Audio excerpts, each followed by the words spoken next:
Y claro, por yo estar relacionado tanto con la gobernación y haber hecho este trabajo, pues yo sufrí cierta represión personal, por así decirlo, por parte del gobierno.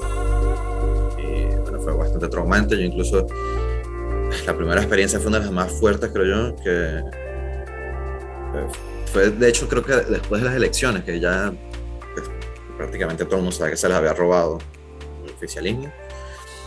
Y una noche, no sé por qué, la gente comenzó a salir, no recuerdo si que fue la noche siguiente los resultados, y era como que la gente, bueno, había dejado de trabajar y ya era momento de, o sea, tenían como tiempo para salir a manifestar, ¿no?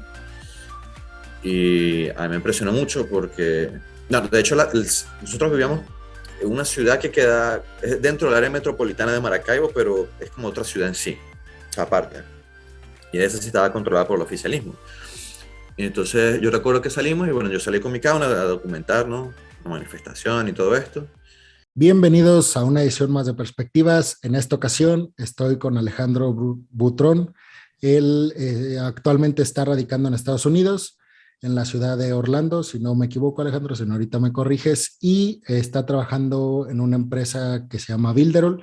Es una empresa enfocada a dar soluciones publicitarias, pero también puedes construir páginas web. Es también un constructor de embudos de venta y tiene infinidad de herramientas en la plataforma.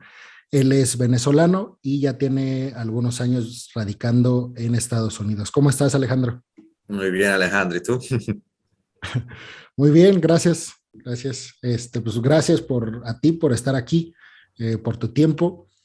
Pues no sé con qué quieras empezar, tal vez platicándonos a qué te dedicas, qué estudiaste, por qué Estados Unidos y por qué no Venezuela. Pero bueno, ¿qué estudiaste? ¿Qué le puedes platicar a las personas que nos Bueno, están viendo, primero que escuchando? todo, sí, primero que todo, muchas gracias por la invitación. Tenía bastante tiempo que no hacía una entrevista. Y digo eso porque, bueno, con relación a la pregunta que me hace, estudié periodismo en Venezuela. Creo que me gradué en el año 2012, 2011. O sea, no recuerdo, fue hace un poco de tiempo, ¿no?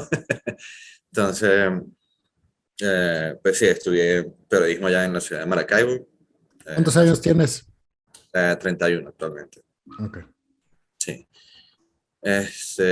Vivo aquí en Estados Unidos desde hace ya 5 años, si no me equivoco. Se está con el sexto. Y bueno, la oportunidad se me dio, nuevamente, hace como 6 7 años atrás, de emigrar hacia acá, porque bueno, mi tía vive aquí. Ella vino ya hace como unos 11 12 años. Y bueno, como muchos saben, la situación en Venezuela está bastante complicada. Muchos tuvimos que emigrar por diferentes causas. Eh, Mi situación fue un poquito particular también porque, viste que por ser periodista, pues estaba un poco envuelto también en el mundo de la política, ¿no? Hasta cierto punto. Y eso me acarreó consecuencias. Yo viví también de primera mano con muchos otros, pues, represión y una situación bastante complicada, ¿no? Da bastante miedo, no voy a negarlo. Eh, y bueno, el plan de emigrar de Venezuela estuvo ahí desde hace bastante, pero la oportunidad pues se me dio, fue de emigrar hacia acá. Y bueno, tan pronto como vi la oportunidad, pues la tomé.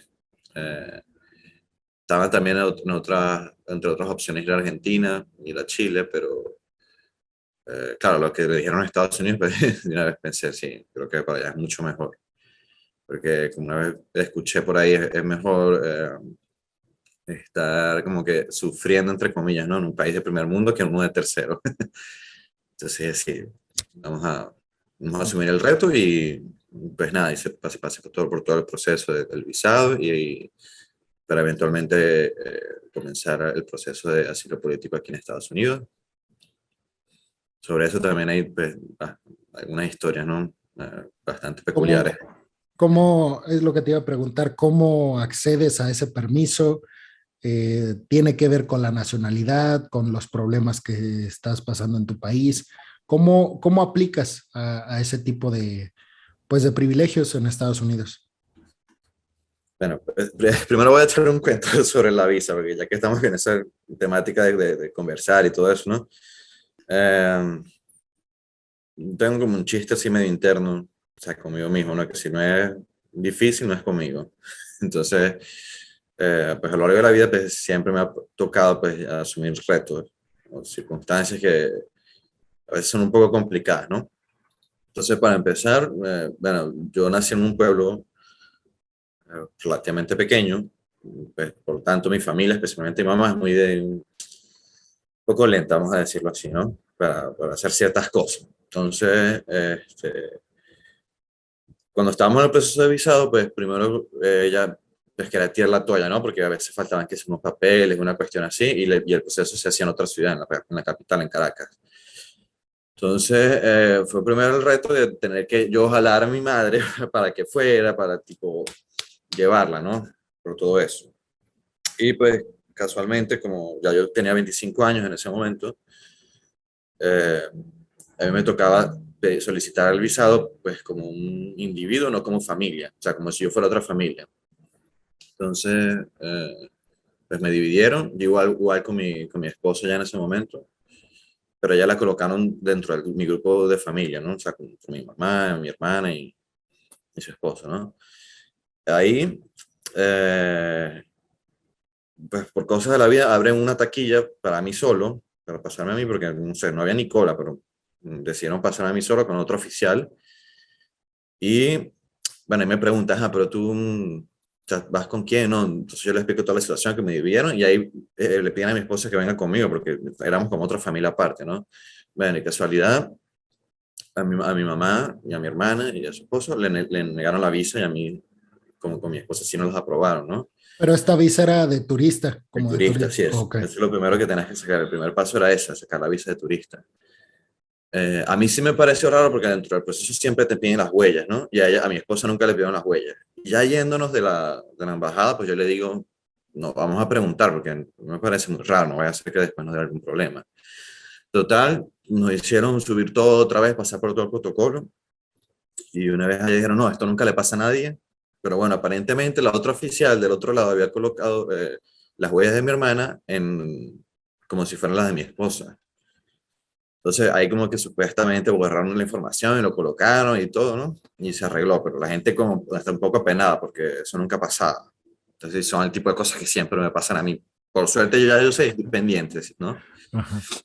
Entonces, bueno, el día ya yendo hacia un año después más o menos, el día que nos toca ya llegar aquí, pues pasamos por inmigración y pasa la cuestión que mi esposa va a colocar las huellas y no coinciden.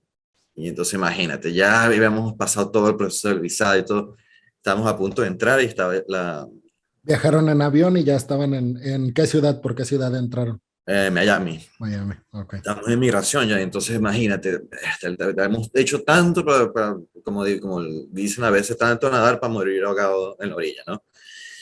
Y entonces, bueno, nos pasan a otro lado. No era el cuartico, aquel cuartico famoso. Yo no sé si en México lo conocen también.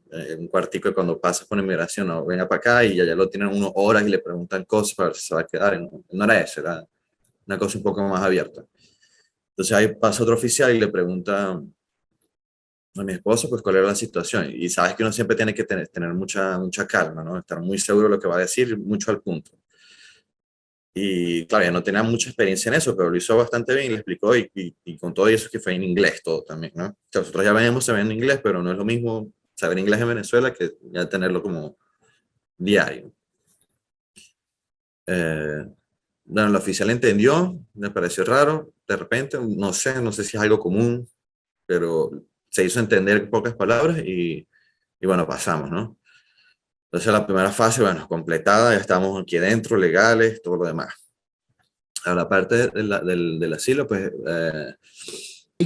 ¿Ahí qué les dijo el oficial? O sea, no coincidieron. Tu esposa le explicó que allá se habían equivocado, que había habido como un error, que la habían confundido con las huellas de tu hermana y todo. ¿Él ahí qué hizo? O sea, dijo yo como, creo, bueno, o corroboró o algo. sí, él como que revisó, yo creo que ambas huellas estaban todavía en el sistema, para mí que no borraron completamente las primeras, no sé por qué. De hecho, cuando estábamos en la embajada aquella vez, tuvieron que llamar al personal de IT para que revisara, ¿no? Para que hiciera alguna cosa, porque el oficial no sabía exactamente qué es cuál era el proceso para borrar las otras huellas. Eh, pero sí, me imagino que corroboró, vio que sí tenía sentido, que vea dos huellas y estaban todavía en el sistema las de mi hermana y bueno, nos dejaron pasar al final. Pero ¿cómo se portaron ahí contigo? Porque bueno, yo pasé por una experiencia también, la verdad no amarga, porque pues, no me, o sea, al final sí me dejaron pasar. Yo también con visa de turista, de hecho fue ahora en mayo del año pasado, entré Ujú. por Atlanta y yo siempre voy ahí a visitar a mi hermano, entonces como que se les hizo raro que llevara como tantas veces que iba, o no sé la verdad que se les hizo raro. Yo tengo como varias hipótesis, pero pues, o sea, estoy como, pues digamos que no tengo un trabajo así que gano súper bien y, y en ese entonces pues, entro y me dicen, oye, ¿a qué te dedicas? Y yo no, pues estoy estudiando una maestría. Yo les dije, soy investigador de CONACYT y ya pues como que se les hizo raro que fuera yo tan joven y ya me pasan a un cuartito. Era como una cámara Gesell, estas cámaras que tienen así como todos los vidrios oscuros alrededor. O sea, Ajá. tú no ves nada hacia el exterior, pero como que la oficina de ellos estaba al lado y como que ellos sí me veían. Entonces yo traía ahí fotos porque luego yo iba a Estados Unidos y le ayudaba así a mi hermano algo en la construcción. Ujú. Pero sin trabajar, pues. Entonces yo dije, híjole, luego van a pensar que trabajo. Entonces saqué mi celular y las borré. Y en eso luego salió un oficial y me dijo, hey, no puedes sacar tu celular, ahorita estás como detenido, o sea, no puedes hacer nada. Y yo, ok. Entonces ya ahí me esperé y me sorprendió que sabían, pero todo, en serio, bueno, no te digo, no sé a ustedes cómo les pasó, pero a mí me sorprendió que me dijo, porque haz de cuenta, yo compraba los boletos, me iba en vacaciones siempre de la escuela, entonces yo compraba los boletos para regresarme 2 semanas antes, 2 semanas después de mi entrada, me regresaba a México. Y siempre ya estando allá, pues mi hermano me decía, quédate otro tiempo, o sea, todavía te faltan vacaciones, y yo cambiaba el vuelo. Entonces lo cambiaba para un mes, ya no para 2 semanas. Entonces me dices que tú el oficial así como de 3 metros y parecía un militar. Me dices que tú siempre entras y nos dices que te vas a quedar 2 semanas y te quedas 2 meses o 2 meses y medio. Entonces, ¿qué haces esos 2 meses y medio? Y yo no, pues estoy ahí con mi hermano, o sea, pues yo no pago nada, estoy ahí en su casa, estoy con mis sobrinos, o sea, no hago prácticamente nada, pero estoy de vacaciones en mi escuela, entonces, pues estoy acá. Total que para no hacerte la larga, me hicieron jurarles que no iba a hacer lo mismo, de que otra vez, porque igual llevaba mi vuelo para 3 semanas, creo. Entonces me dijeron, nos tienes que prometer que no te vas a quedar más de esas 3 semanas. Y yo no, pues traía mi aplicación ahí de la aplicación, creo que volé con Delta. Ya les dije, no, mira, aquí está la fecha de regreso y todo. Ah, bueno, ok. Entonces yo estando allá, estoy haciendo una tesis sobre la identidad de los migrantes mexicanos y de cómo se comporta esa identidad mexicana cuando juega la selección mexicana allá en Estados Unidos. Del local. Entonces, sí, de local, y justamente eso, como ese fenómeno que es la selección mexicana allá, pues a mí me interesaba investigarlo. Entonces, mi trabajo de campo dije, no, pues lo hago porque en ese tiempo estaba la Copa Oro, ya ves que de hecho jugaron unos partidos ahí en Orlando de la Ujú. Copa Oro. Entonces yo dije, pues aprovecho que estoy aquí, voy a los partidos. Fui a uno a Nashville, ahí en Tennessee, fui a uno en Dallas y fui al de Las Vegas. Entonces voy a los partidos, pero me quedo más tiempo. Entonces cambié otra vez el vuelo y ahora pues estoy asustado porque Ah, no sé qué me van a decir ahora que entre. claro. No, bueno, yo sé que eso muchas veces también depende del oficial, como te digo. Eh, yo después que pasé por el proceso del visado, me enteré que sí, que había un oficial, después varios otros venezolanos que le habían negado la visa, que usualmente pues negaba la visa, ¿no? Y era esta señora a la que mi mamá le negó la visa. Yo creo que tuvimos mucha suerte. No sé, yo no sé cómo funciona, de verdad. De repente si hay un sistema por ahí atrás, Pero no sé. también si tenías un buen trabajo, ¿no? Dices que trabajabas de periodista allá en ese entonces, No, o ya no tenías trabajo.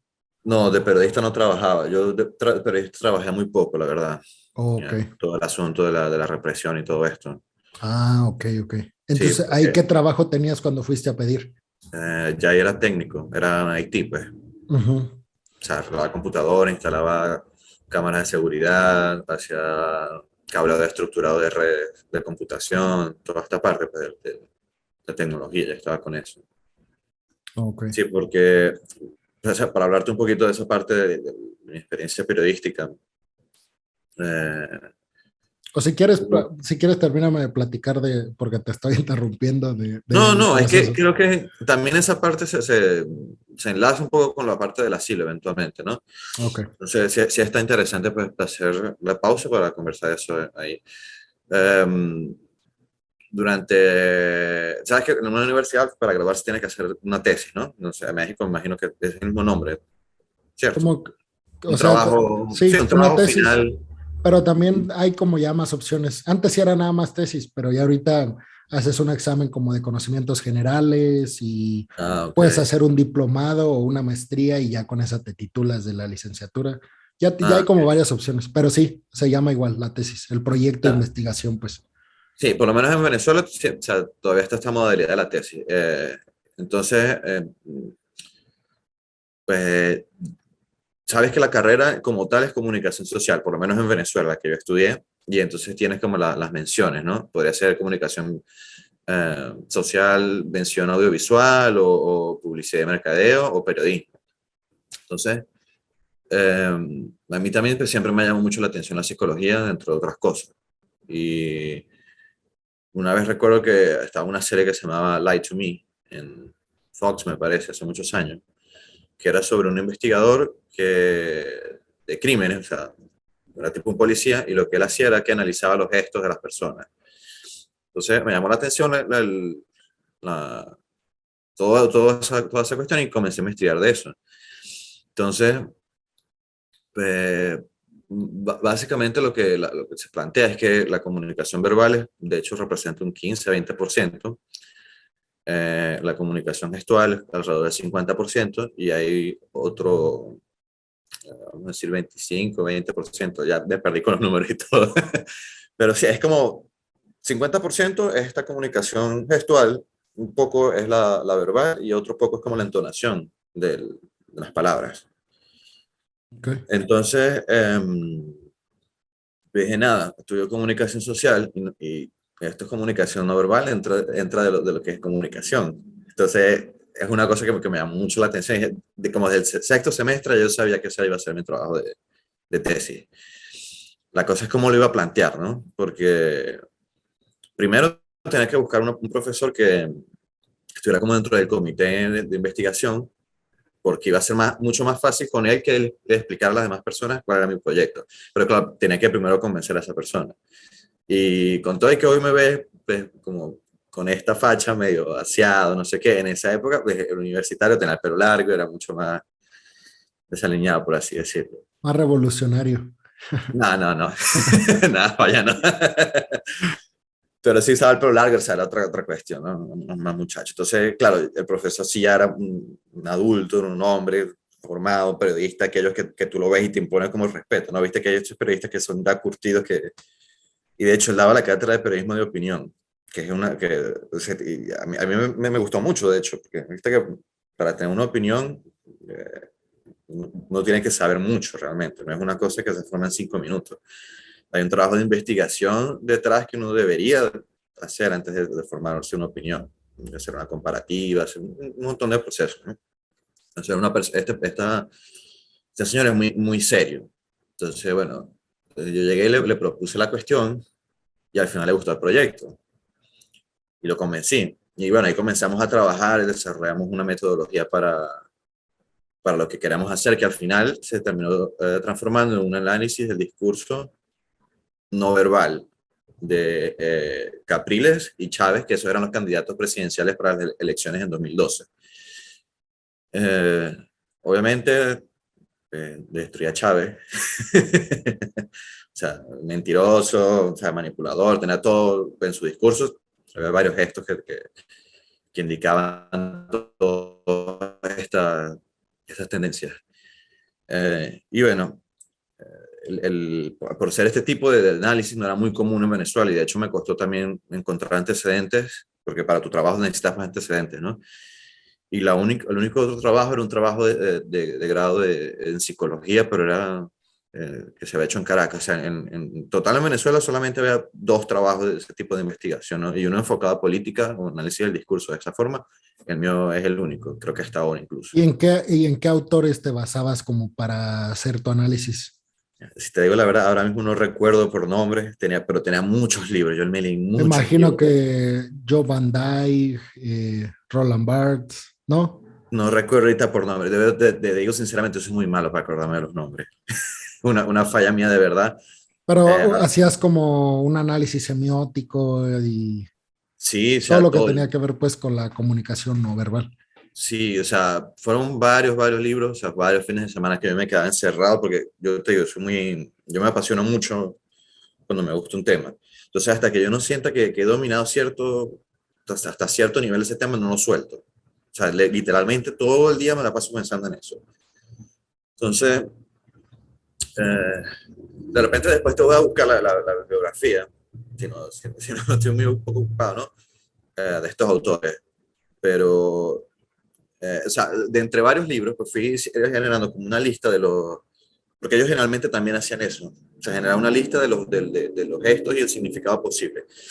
Eh, lo bonito de eso también es que los gestos son como palabras en una oración. Entonces, no es que, por ejemplo, algún autor te va a decir que rascarse la nariz mientras, no, mientras estás hablando es un indicativo de mentir, pero el gesto por sí solo no quiere decir eso. Es el conjunto, tipo el contexto, cuántas veces lo hizo, eh, qué otras partes del cuerpo estaban involucradas cuando estaba haciendo ese gesto.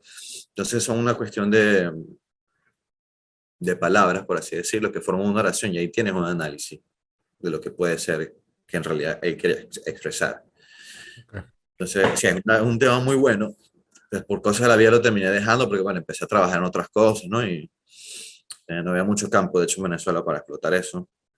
Pero te Lamentablemente. titulas con ese trabajo, o sea, al final de Sí, cuentas sí lo terminaste, te sí, titulaste, sí, ok, y ya sí, entras sí. a periodismo. Ujú. Entonces, bueno, mi experiencia periodística fue en la gobernación del estado Zulia, el estado Zulia, pues, donde vivía yo. Y en ese momento la gobernación estaba a cargo del partido de la oposición, de uno de los partidos de la oposición, ¿no? Entonces también pues escribí varias notas institucionales ahí con la gobernación, trabajé ahí como por 4 meses, más o menos, pero si entre todo ese eh, periodo pues también estaban explotando algunas concentraciones y algunos disturbios en Venezuela.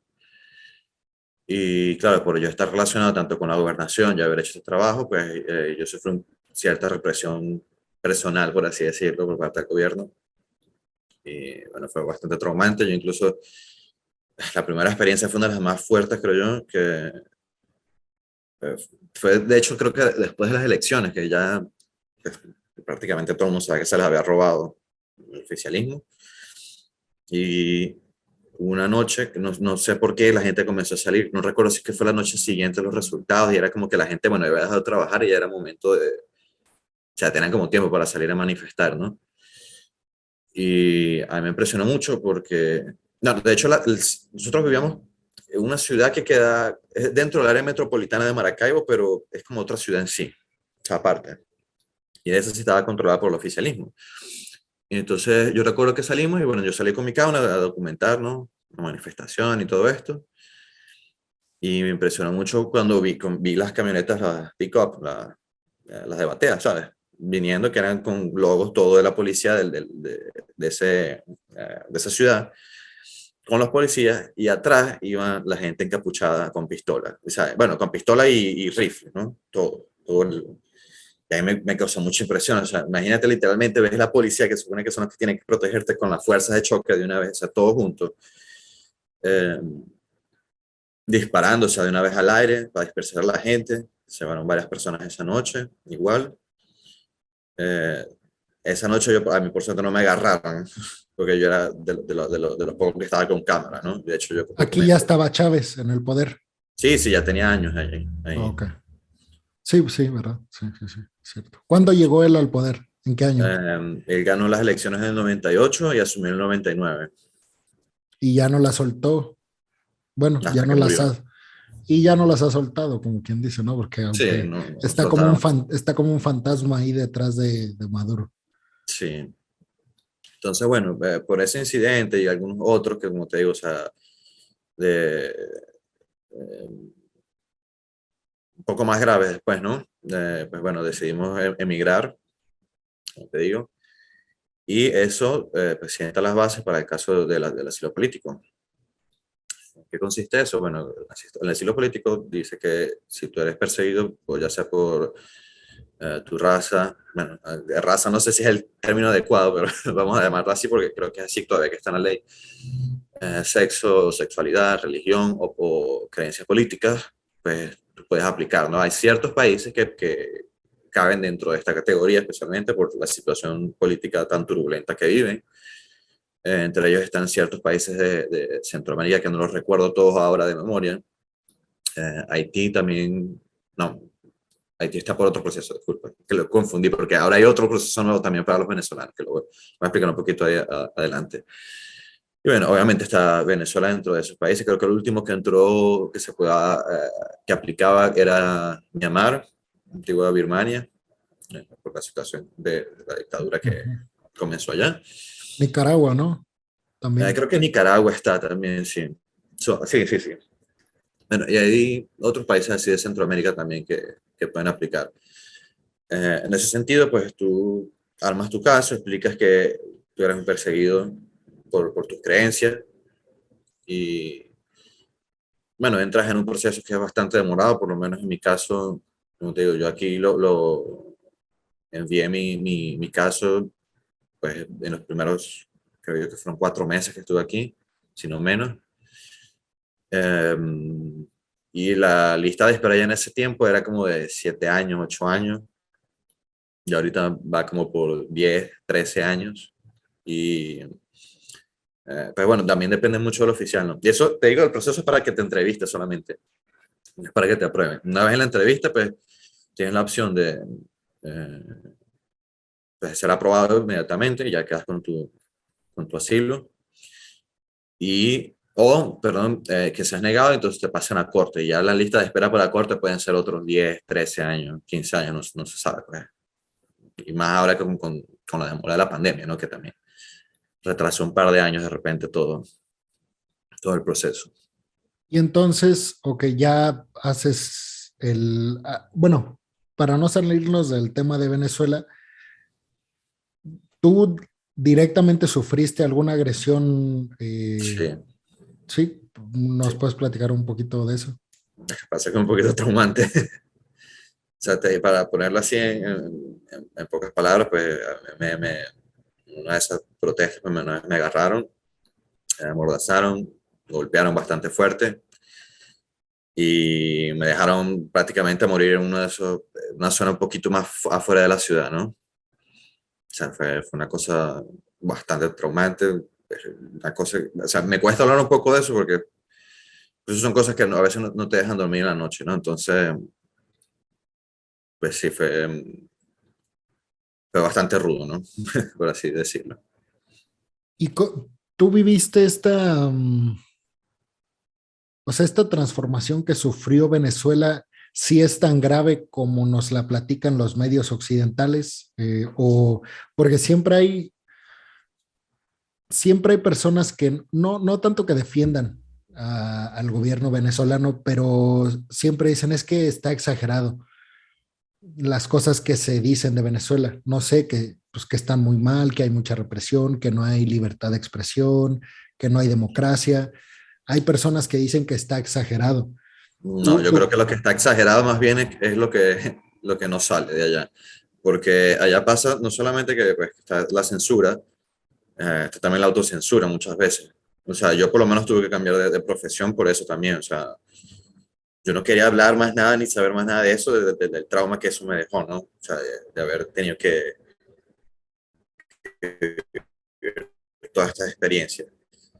Eh, y muchas veces, pues, ellos también tienen, pues, ellos como que asimilaron técnicas de otros países, ¿no? Que estaban bajo esta línea de pensamiento y las aplican en Venezuela. O sea, no solamente la cuestión psicológica, sino la gente también cuando la agarran. O sea, yo tuve suerte que salí, pero dentro de la poca información que sale también de Venezuela, no sé si has escuchado de una cárcel que se le dicen la tumba, por ejemplo. La tumba es una cárcel que está en Caracas, o sea, es una cárcel como que secreta, un secreto a voces, donde son cuartos creo que de 2 metros por 2, y allá meten pues, ciertos personajes que no O les, no presos les, políticos.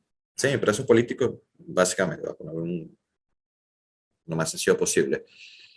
Y allá duran años incluso, o sea, a veces cuando, bueno, si es que salen, hay gente que no sale de plano, ¿no? Porque, o sea, es tortura, simplemente es tortura lo que hacen allá, o sea, no te dejan dormir o se la pasan todo el día eh, reproduciendo música o volumen alto, las comidas pues vienen mal preparadas y la gente pues termina eh, con problemas, ¿no? Digestivos y todo esto. Eh, y básicamente, pues allá, o sea, el objetivo es que es destruir, no matar, bueno, a veces matarte, porque también te matan allá y no pasa nada, ¿no? Pero a este tipo de personas que tienen un poquito de relevancia, vamos a decirlo así, en el ámbito político, pues lo dejan en un estado de que psicológico tan pobre que básicamente te dejan loco, o sea, te matan de otra forma, ¿no? Básicamente.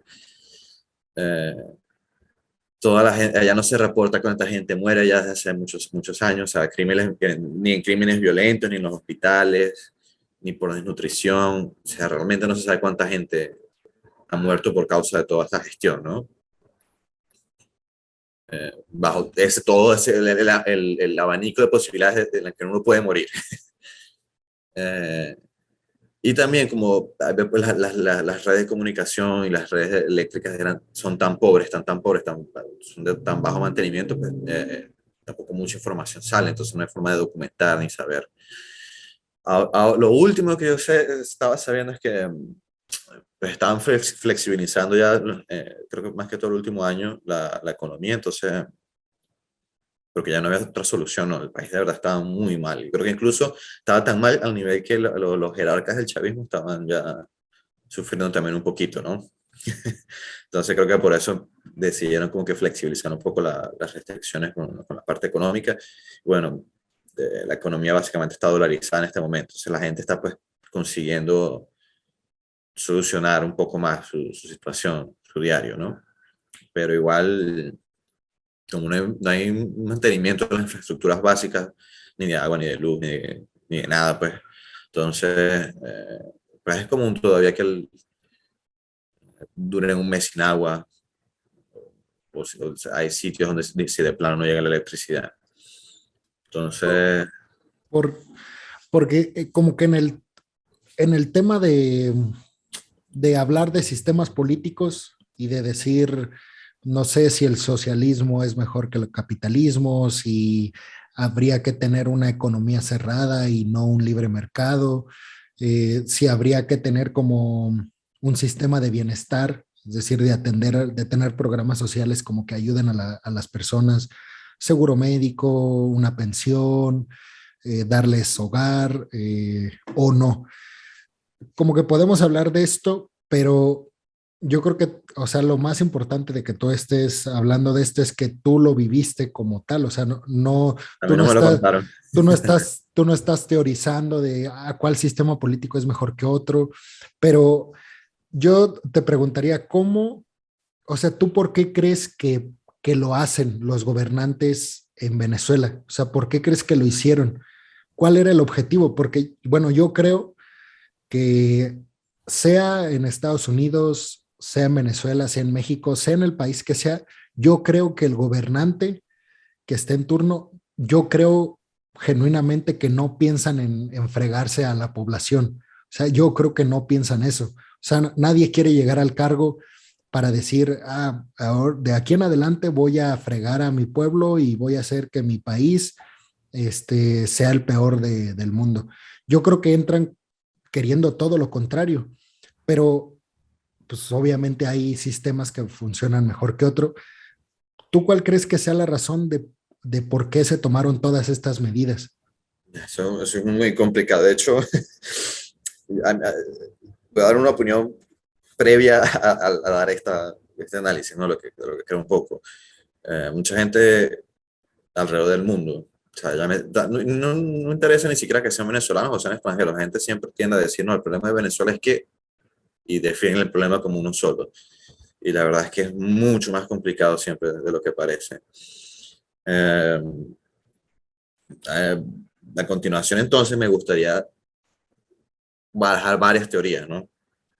Eh, porque la cuestión con Venezuela y pues, esta corriente de pensamiento, llámese comunismo, socialismo, vamos a ponerle ese nombre, ¿no? Eso es lo que es. Eh, Tiene una historia pues, antes de Chávez incluso. De hecho, cuando comienza con Fidel Castro tuvo una tentativa de invadir a Venezuela durante los 50. En ese momento Venezuela estaba bajo una dictadura de corte nacionalista, que mucha gente hoy pues recuerda con anhelo, como con nostalgia, porque durante esa época pues sí es cierto que se desarrollaron muchas obras de infraestructura en el país, ¿no? De hecho, muchas de las que aún funcionan hoy en día son de los 50 de esta dictadura. Pero yo considero que dictadura es dictadura, no importa si no hay dictadura buena ni no hay dictadura buena, sí es simple, porque igual o sea, desaparecen gente y no hay libertad de expresión. Hay una Considero que frase que dice, hay una frase que dice un personaje que se llama Diego Rusarín, no sé si lo conoces, y él siempre defiende, bueno, no lo defiende, está más a favor del socialismo y del comunismo que del capitalismo, y él dice que en ocasiones puede ser mejor un buen dictador que un mal demócrata. bueno, cada quien tiene su opinión. Yo no considero que las dictaduras sean muy buenas, que digamos. O sea, de repente si fuera una época militar, o sea, que hubiera una guerra, ok, te entiendo que de repente hay unos contextos, porque históricamente sí hay unos dictadores que han necesitado esa cuota de poder para sobrellevar una guerra, ¿no? Pero eso también ha traído sus consecuencias bajo ese marco. Pero la verdad es que en ese momento no, pues no había guerra en Venezuela, solo la que Fidel quería traer, ¿no? Lo que quería invadir en ese momento. Um, bueno, entonces se teoriza que Fidel pues estuvo siempre detrás de esa cuestión. De hecho, en Venezuela después hubo varias guerrillas, eh, movimientos pues, guerrilleros de corte comunista, marxista, leninista, socialista, etcétera. Eh, claro, no fueron tan relevantes como la guerrilla colombiana, de repente, con todo el trasfondo que eso tiene. Pero sí los hubo, eventualmente esta gente pues pasó a ser parte de partidos políticos ya más organizados, se dejaron las armas e intentaron enfocarse en los votos. Y de hecho, desde que este personaje, este dictador cae, pues los que comienzan a asumir el poder a partir del 58 son partidos políticos que son un poco más de corte hacia la izquierda, para ponerlo, contextualizarlo un poco, ¿no? Um, Eventualmente, pues esta gente no pues, mantiene como un sistema bipartidista y pues comienza, ¿sabes? Las carencias de todo sistema bipartidista. Como otras personas que, pues, que si no estás entre ninguno de estos dos partidos y tienes otra idea, pues quedas descartado. Y de hecho ambos partidos tenían unos cortes bastante parecidos, ideológicamente hablando. Um, Eso y pues bueno, empiezan las desigualdades sociales, toda esta cuestión, comienza el caldo de cultivo para que estos movimientos un poco más radicales surjan. Y dentro de eso, pues, cae el personaje que conocemos que es Chávez. Chávez, de hecho, tuvo un primer intento de derrocar al gobierno en el 92. Eh, dio un golpe militar porque, bueno, tiene un trasfondo militar. Eventualmente cae preso, pero eventualmente lo dejan libre y pues toma por los votos. Ahí no se sabe realmente, hay gente que dice que desde el principio ellos tenían toda la voluntad de quedarse por siempre en el poder. De hecho, ellos siempre estuvieron como con esta, sea, medio, era como un secreto a voces también que ellos tenían sus fuerzas de choque desde siempre. Ellos intentaban armar a las personas en los barrios, ¿no? Para que, y darles pues ciertas comodidades, tipo darle bonos financieros, para que ellos como que fueran un poco más leales, ¿no? Hasta toda esta cuestión. Eh, entonces, hay personas que pues sí, de plano dicen que desde el día uno ellos siempre han sido unos resentidos sociales, que su idea era atornillarse en el poder y era como también esta lucha que tienen ciertas personas como que son ellos contra nosotros. De hecho, pues, eso es un pilar fundamental del populismo al final, ¿no? Siempre apuntar a otro enemigo. Bueno, a un cierto grupo de personas y decir que ellos son los enemigos. Y el de Chávez, pues eran los ricos, por así decirlo. O todo el que tuviera cierto poder adquisitivo. Entonces él siempre fue como que los pobres, los pobres, los pobres. Entonces eso también, pues obviamente genera un resentimiento. Entonces, o sea, yo creo que sí había gente al principio que tenía esa intención como que, bueno, tenemos la oportunidad de hacer algo diferente. Esto es como un borrón y cuenta nueva, vamos a comenzar. De hecho, incluso Chávez, durante el mandato de Chávez, hubo una modificación de la Constitución. Entonces, ellos de hecho decían que era la Quinta República, ¿no? De hecho, el partido político de Chávez original se llamaba Movimiento Quinta República. Ellos quieren refundar Venezuela con estos ideales, ¿no? Eh, pero si o sea, yo no te podré decir a ciencia cierta si desde el principio tal y tal quieran hacerlo así, porque, o sea, no estoy en su mente, ¿no? Hay indicios que pueden decir que hay ciertos personajes que desde el principio eran unos resentidos sociales, sí, evidentemente. Hubo otras personas que solamente pues, se dejaron tentar o se dejaron o compraron la idea de Chávez de esta reformación de la República, ¿no? Y genuinamente pues sus intenciones eran buenas. Pero no sé, eso va a depender mucho del análisis de cada persona, sí, pues definirlo, o sea, no sé, yo no soy psicólogo tampoco para decir a ciencia cierta, o sea, por más que me guste mucho la psicología y todo, o sea, a ciencia cierta decir es un poco complicado, ¿no? Dar esa opinión. Eh, yo te digo, pues sí, yo tengo mis creencias políticas muy marcadas, eh, pero tampoco es que soy un fanático de algún político o de alguna ideología en particular. Siempre intento como contextualizar mucho todas las opiniones o investigaciones para intentar opinar antes, ¿no? Después, confundí.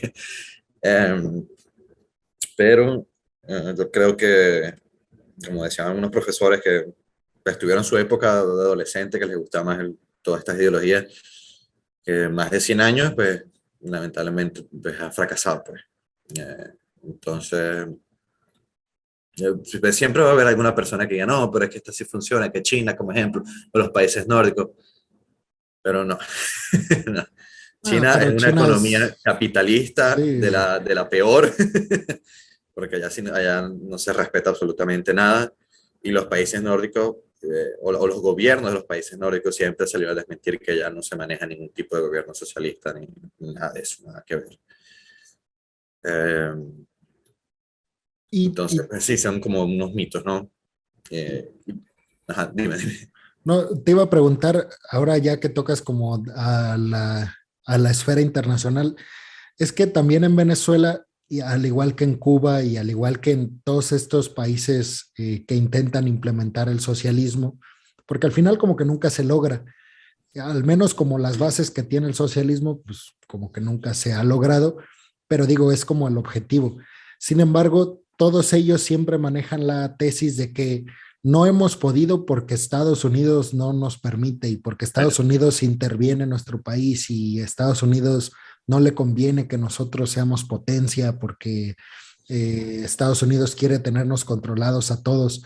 ¿Esto tú cómo lo palpas? Te digo, pues Bueno, obviamente no, nosotros no somos, no sé, secretarios de Estado de Estados Unidos, no somos secretarios en el Pentágono y no lo sabemos, pero pues yo pienso que, bueno, en mi opinión es un discurso que les funciona a ellos para, pues para justificar que están haciendo un mal trabajo. O sea, siempre tienen a Estados Unidos como por ellos no estamos funcionando nosotros. Y la gente pues se lo cree y siempre tienen a Estados Unidos como el malo, el que hace siempre como todo en contra de los pueblos extranjeros y todo a favor de los estadounidenses. Yo creo más que es como pues un discurso político de estos personajes populistas para justificar que están haciendo un pésimo trabajo. Pero bueno, no sé tú qué piensas. Bueno, hay un dato que mucha gente, bueno, no mucha gente, esta población, estas personas que creen en esta tesis, por lo menos en el caso de Venezuela, voy a hablar del caso de Venezuela porque es el que más conozco, pues suelen ignorar. Sí, Chávez siempre estaba que el imperialismo norteamericano y toda aquella verborrea populista. Pero nunca daban el dato que mientras que Chávez regalaba petróleo a Cuba, a, bueno, a todos los países de esa esfera, porque en esa época donde estaba Chávez moviéndose muy duro, pues estaba también, estaba todavía vivo Néstor Kirchner, que era el de Argentina, el presidente de Argentina, estaba Lula, Correa, y bueno, en fin, que a todos les regalaba el petróleo, básicamente, iba a construir plantas eléctricas y no sé qué, y toda esta cuestión. Estados Unidos era quien le compraba el petróleo a Venezuela, aún con todo y lo que decía Chávez, que no quería nada con los Estados Unidos, que no sé qué, pero eran los únicos que pagaban el petróleo a precio internacional, a precio como era, y era el que mantenía la economía venezolana. Cuando el barril de petróleo estaba por ahí en $120, que fuera cuando estaba en la época, ¿no? Estaba bueno, ¿no? Entre comillas, para Venezuela. El que le compraba toda esa cuestión, el que mantenía esa economía, era Estados Unidos. Eso no lo dice. Estados Unidos no había puesto, durante Chávez nunca puso un embargo en una cuestión. De hecho, Estados Unidos comienza a colocar sanciones, que más allá de que funcione o no, o sea, es otro tema, ¿no? A funcionarios venezolanos es cuando ellos comienzan con el tema, o sea, hace público ya, o muy público, porque era sabido también, era con el tema de las drogas, porque sabes que Estados Unidos no perdona son dos cosas, que son drogas y terrorismo. Todo lo demás como que, bueno, ajá, lo dejan hasta medio pasar un poco, ¿no? Y es solamente cuando ya es muy descarado la cuestión del narcotráfico en Venezuela, es que Estados Unidos comienza a colocar sanciones a funcionarios venezolanos. Pero sí, esa tesis, no, o sea, de Venezuela no fue peor más pronto, por así decirlo, no se deterioró tan rápido la situación, fue gracias a Estados Unidos que le compraron el barril de petróleo a, a PDVSA, que era nuestra institución petrolera, ¿no? En aquellos años. Entonces, no, o sea, absolutamente nada que ver, todo eso, o sea, solamente discurso populista, literalmente, una manipulación. Y ya que tocaste el tema de las sanciones, ¿qué tanta culpa tuvieron las sanciones a raíz de generar, o sea, a raíz de que empezó Venezuela cada vez peor? ¿Qué tanta culpa tuvieron las sanciones estadounidenses a las empresas pues venezolanas y a personas públicas pues venezolanas de que Venezuela empezara a ir muy mal? ¿O No, fue, o sea, no crees que hayan tenido como una culpa significativa en cómo terminó el país? no, porque ya el país estaba muy mal. O sea, eso literalmente no fue, y eso es lo que te digo. Yo no sé realmente cuál es la tesis que se maneja desde aquí al momento de colocar sanciones. Porque ellos le colocaban primero que todo sanciones fue a personas, ¿no? A personajes del gobierno venezolano. Eso como tal, bueno, no sé qué tan efectivo sea realmente, porque de verdad es que ellos lo que manejan es que eso hace presión, ¿no? Y que ellos quieren dejar como que eventualmente el cargo, no sé. Pero realmente no, o sea, a rasgos, a grosso modo, no hubo un efecto así en nada, porque ya Venezuela estaba muy mal, estaba terrible. Sobre todo, pues, o sea, como te digo, el año pasado mejoró un poco económicamente y eso repercute en que se ha mejorado un poco la calidad de vida en comparación con lo que estaba antes, pero es que antes estaba literalmente en el fondo del hoyo, entonces tampoco es que podía quedar mucho más de ahí ya, ¿no? Eh, en ese sentido, pues las sanciones realmente yo no estoy viviendo allá, pero yo no considero que afectaron en gran medida a la situación. O sea, ni para mejor ni para peor, o sea, inerte, por así decirlo. Y fíjate cómo, o sea, cómo se transformó el país. Yo bueno, yo sé por documentales que he visto y digo, no he ido a Venezuela, pero este, pues leyendo la historia, cómo Venezuela era como a donde todos querían llegar en América. Ya después fue a Argentina también, pero como que Venezuela era donde estaban llegando todos los europeos, donde se retiraban los que vivían en Estados Unidos, en Gran Bretaña. Era como este país ideal para vivir y cómo se transformó en lo que hoy es. Y te iba a preguntar qué tan distintas son las cosas, pues de lo que tú viviste a lo que te platican las personas el día de hoy. O sea, realmente, porque ahorita mencionaste algo de que ya el gobierno se estaba dando cuenta de que pues ya ni ellos estaban sobreviviendo y que de alguna manera aperturaron un poco la economía. Pero a lo que te platican tus familiares o tus amigos que tienes ahí viviendo en Venezuela, ¿sí van mejorando las cosas o siguen y siguen empeorando? O sea, como te digo, con relación parece que hay que darle, voy a intentar empezar por conceptualizar un poco cómo era antes del año pasado, para que se entienda, ¿no? Sabes que Venezuela tiene el problema de la hiperinflación, entonces el banco no dejaba de producir billetes todo el tiempo y era absurdo porque el cajero tampoco te dejaba sacar una cantidad grande de dinero. De hecho, yo creo que no conseguía sacar ni un dólar en cierto punto, o sea, en moneda venezolana. Y, o sea, era una cuestión que era insostenible, o sea, y por eso la economía pues no se puede mover. Ahora, lo que estaban ya desde hace un tiempo, que se afianzó el año pasado, era dolarizar la economía, que era una cosa que se venía pidiendo desde hace bastante tiempo. Eh, en ese sentido, pues el gobierno antes, pues, si penalizaba a los fiscalizados, le metía una multa, para decirlo lo más sencillo posible, a estas empresas que ofrecían sus servicios en dólares. Porque ya mucha gente ni siquiera usaba tampoco bolívares. O sea, todo lo que ganaba en bolívares intentaba transformarlo en dólares lo antes posible, ¿no? Y mantener para que no se depreciara lo que había hecho. Igual muchas otras personas pues reciben divisas por remesa desde otros países, creo que usualmente también así pues que subsistían. Este, entonces, pues claro, eso ayudó un poquito, pero la verdad es que igual no es que... Es como te digo, cuando estás en el fondo, literalmente no hay forma como seguir cayendo ya. O sea, yo creo que lo único que le faltaba a Venezuela era una guerra civil, que de hecho ya de cierta forma la tenía. Y ese es otro fenómeno que también, o sea, la delincuencia incluso supuestamente bajó, según lo que me cuentan, pero ya muchos de estas personas que se dedicaban a esta vida emigraron también a otros países. Y también pues incluso había escasez de balas ya. Entonces, era como una escasez tan generalizada que ya lo mismo, no había que robar tampoco, porque la gente no tenía carro, ya los pocos carros que habían estaban pues con repuestos malos, o ya estaban ya en las últimas, tampoco había gasolina para mover los carros, entonces era una cosa sumamente específica que tenías que usar tu carro si es que tenías carro y si es que servía el carro. Entonces, todo estaba muy paralizado, ¿no? Eh, claro, yo no intento ya preguntar mucho eso porque ya con años, pues es una cosa que era difícil ya como de seguir el ritmo, porque pues primero ya tenía que enfocarme también en mi vida de aquí, y la verdad pensar en Venezuela era todo el tiempo, era un estrés, una preocupación.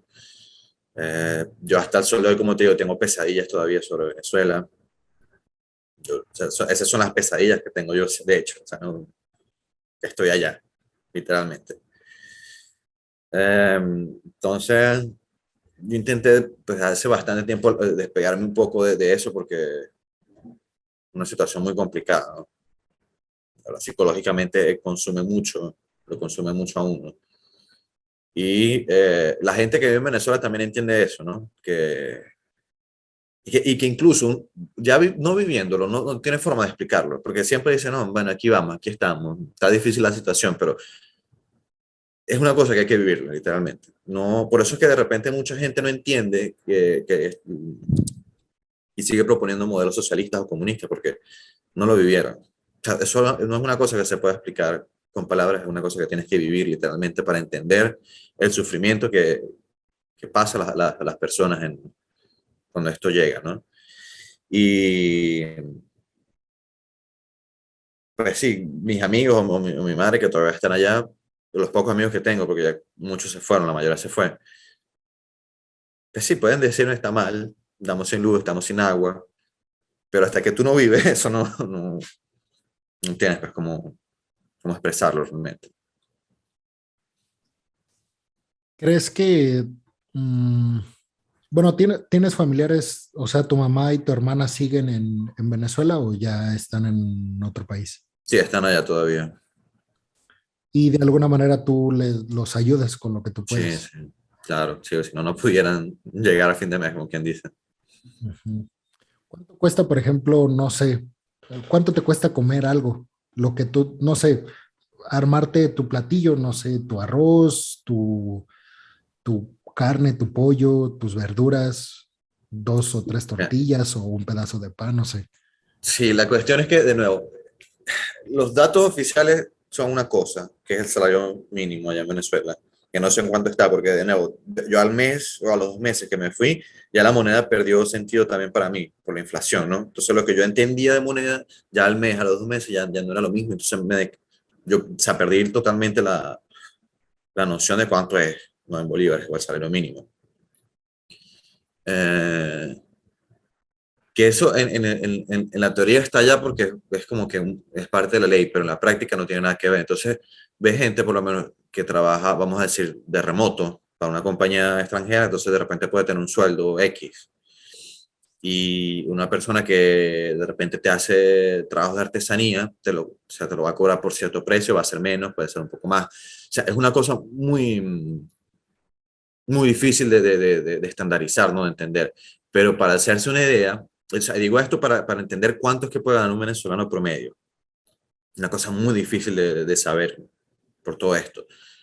Ahora, ¿cuánto te cuesta de repente un perro caliente, una hamburguesa? Que hace poco vi un video que me llamó la atención, ¿no? Para saber más o menos cómo estaba la situación. Y están como, vamos a decir, entre 3 y $1. De repente también depende del restaurante o del puesto al que vayas, ¿no? Si es callejero, si es una cosa un poquito, un negocio más eh, constituido. Pero sí, yo creo que está como entre el orden del 1 y los $5 una comida, ¿no? Vamos a decir una comida X. Ahora, ¿qué tanto tienes que trabajar tú para ganarte esos $5 o ese dólar? Pues no, va a depender mucho de la situación de cada persona, si le envían dinero también desde afuera, cuánto le envían desde afuera. Eh, entonces, pues sí, es muy complicado, ¿viste? Porque no hay información oficial ni siquiera. Y a ver, una duda que justo hace poco vi que el partido de Maduro arrasó otra vez, como en las elecciones, pero ¿qué tan, o sea, bueno, es que hay dos como versiones, o sea, la que tiene el gobierno es, pues es que la gente está votando por nosotros, o sea, ¿por qué nos vamos a salir si siguen votando por nosotros? Otra versión es que, pues, o sea, pues ellos controlan las elecciones, obviamente ellos van a ganar siempre. Y la otra, la tercera que yo he escuchado es que la gente ya ni siquiera va a votar porque ya no, o sea, ya no tienen esperanza de que su voto valga para generar un cambio. Estas, o sea, estas tres versiones, ¿tú cómo las ves? Es que, de nuevo, la situación es que no hay una sola que sea cierta, todas son ciertas en cierta medida, porque el gobierno utiliza eso como excusa, primero, la votación para afianzarse, esa fue la estrategia de siempre. Segundo, sí controlan las elecciones, de eso no hay duda, hay infinidad de casos de irregularidades de siempre. Y la otra, que es que los partidos de oposición desde hace un tiempo ya se manejan con el gobierno, eso siempre se ha sabido también. ¿En qué sentido? Pues que el gobierno le pasa cuotas de poder a estos partidos, ¿no? Y entonces, claro, la gente ya desde hace un tiempo no tiene fe en estos partidos tampoco. Entonces, además de eso, está la opinión de que, bueno, antes decían, ve a votar, ve a votar, ve a votar, y la gente decía, ¿para qué voy a votar si mi voto no vale nada? O sea, aquí realmente lo que hay que hacer es X solución, ¿no? O sea, dependiendo de la persona variaba. Um, Y también después, pues, que ya se entiende por la población general que los partidos de la oposición lo que están es manejándose con el gobierno para asumir cuotas de poder y pues tener ellos su rebanada del pastel, pues también perdió la esperanza en los votos. Con todo eso, yo no creo que el gobierno gane elecciones con esos votos. O sea, incluso la poca gente que todavía cree en el proceso democrático, que sienta que es su deber ir a votar porque piensa que, bueno, peor es no hacer nada. Incluso con esa poca gente que sigue yendo, no, el gobierno pues siempre maquilla todas esas cifras. O sea, no hay forma que ellos tengan esa capacidad de voto que tuvieron. Que no vamos a decir también que tampoco que nunca ganaron ninguna elección, porque cuando el fenómeno Chávez comenzó, arrasaron. La gente cree en ese proyecto. Pero claro, con los años, tantos años de deterioro, pues no, ellos no tienen esa capacidad de voto. Eh, pero son un Pero, poco de todas estas circunstancias, ¿no? eh, pero sí hay gente que sigue creyendo en el gobierno. Hay gente que sigue riendo en el gobierno y ¿Y digo, cuál es cuál es su argumento? bueno, viste que como hay fanáticos religiosos, hay fanáticos políticos. O sea, no importa qué le digas al fanático, el fanático va a creer que esa es la razón y ese es su credo, ese es su paradigma y no hay forma de sacarlo de ahí. Yo recuerdo una vez que cuando estaba trabajando arreglando y instalando cuestiones de computación, nos tocó una vez un negocio de pintura y estábamos instalando unas cámaras de seguridad, creo que estábamos haciendo también en las redes, no recuerdo. Y era increíble como uno de los trabajadores duraba todo el día escuchando la radio del oficialismo. Todo el día lo único que escuchaba era discurso político. O sea, no había música ni siquiera, no escuchaba ni música. Todo el día eran programas de opinión de, de radio del oficialismo. O sea, era literalmente como un lavado de cerebro. Es como que no vas a escuchar más nada sino lo que sea esto y esto es lo único y esto es lo que vas a repetir. Igual la gente que está ahí más, o sea, eso con relación a la persona base, ¿no? Porque a medida que vayamos escalando, la gente está ahí por el dinero. O sea, no hay otra explicación. O sea, nadie cree en ese proyecto, lo que están ahí es porque tienen su cuota de poder, tienen su cuota de dinero y están cómodos allá. O sea, de esa forma, ¿no? Porque en Venezuela hay dos realidades. Está la realidad del venezolano común y está la realidad como les dicen usualmente el enchufado, que es la persona que está con el gobierno o está haciendo algún tipo de negocio con el gobierno, está recibiendo algún tipo de beneficio eh, del gobierno.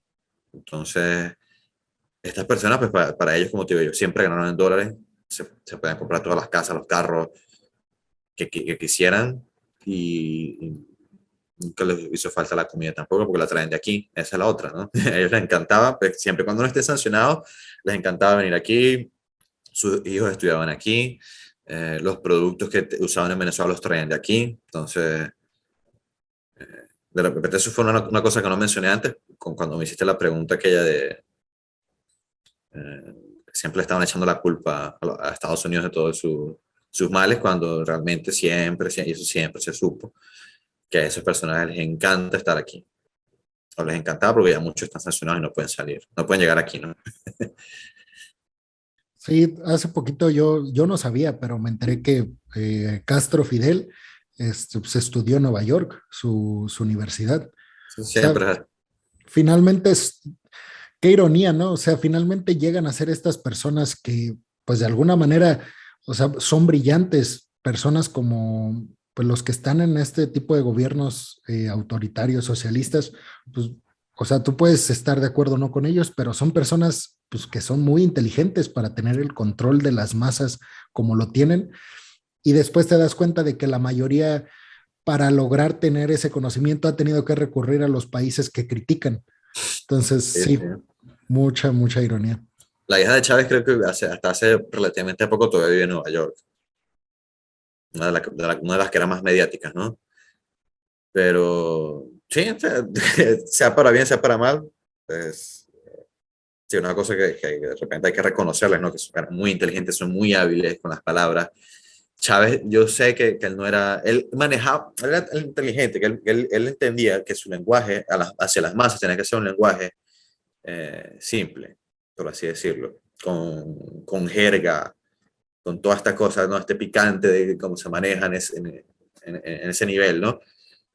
pero él no era ningún personaje que fuera de hecho así, como él se quería presentar, que era como, no sé, como de mala facha, ¿no? De todo esto. Al contrario, Chávez es una persona sumamente inteligente. Cuando estuvo preso, se sabe que él siempre estaba leyendo, que tenía televisión, estaba informado, siempre tiene un apetito voraz, ¿no? Por saber, por entender, por hacer. Y eso fue lo que lo llevó durante tantos años. Que Chávez era tan hábil en el discurso y en las palabras que usaba y todo eso, que tú lo veías a veces y decías, ¿será que soy yo el que está mal, de verdad?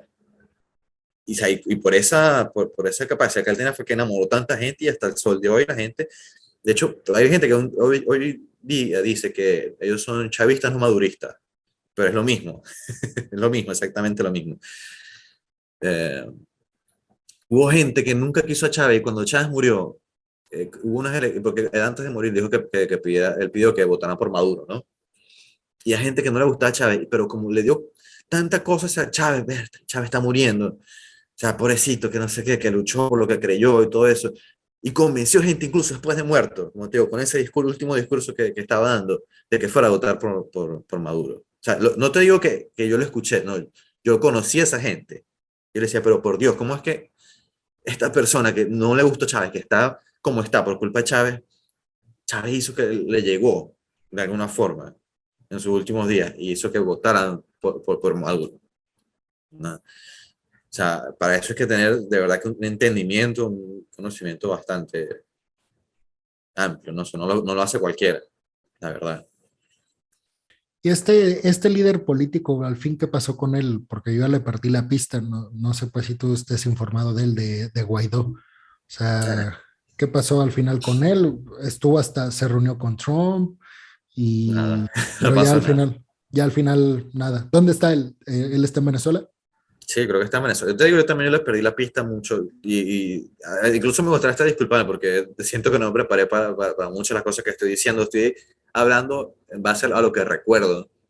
Me preguntaste por lo menos de la tesis o los autores o nombres o fechas y la verdad yo le perdí mucho la pista.